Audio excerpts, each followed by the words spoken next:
President Trump accused 6 Democratic lawmakers of seditious behavior punishable by death. Just to be clear, does the president want to execute members of Congress? No. Let's be clear about what the president is responding to, because many in this room want to talk about the president's response, but not what brought the president to responding in this way. You have sitting members of the United States Congress who conspired together to orchestrate a video message to members of the United States military, to active duty service members, to members of the national security apparatus, encouraging them to defy the president's lawful orders.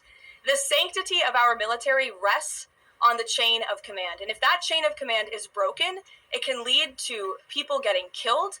It can lead to chaos. And that's what these members of Congress who swore an oath to abide by the Constitution are essentially encouraging. We have 1.3 active duty service members in this country. And if they hear this radical message from sitting members of Congress, that could inspire chaos, and it could incite violence, and it certainly could disrupt the chain of command. And so these members knew what they were doing. They were leading into their credentials as former members of our military, as veterans, as former members of the national security apparatus to signal to people serving under this commander-in-chief, Donald Trump, that you can defy him and you can betray your oath of office. That is a very, very dangerous message.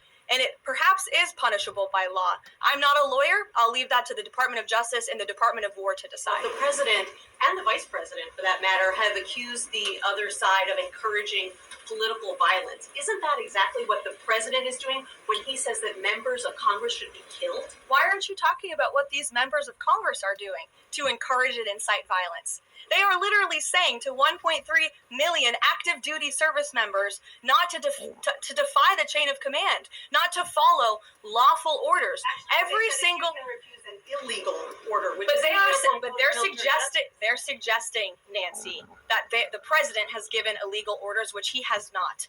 Every single order that is given to this United States military by this commander-in-chief and through this chain of command, through the Secretary of War, is lawful. And the courts have proven that. This administration has an unparalleled record at the Supreme Court because we are following the laws. We don't defy court orders. We do things by the books.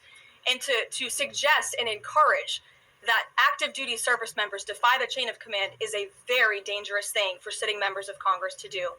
And they should be held accountable. And that's what the president wants to see.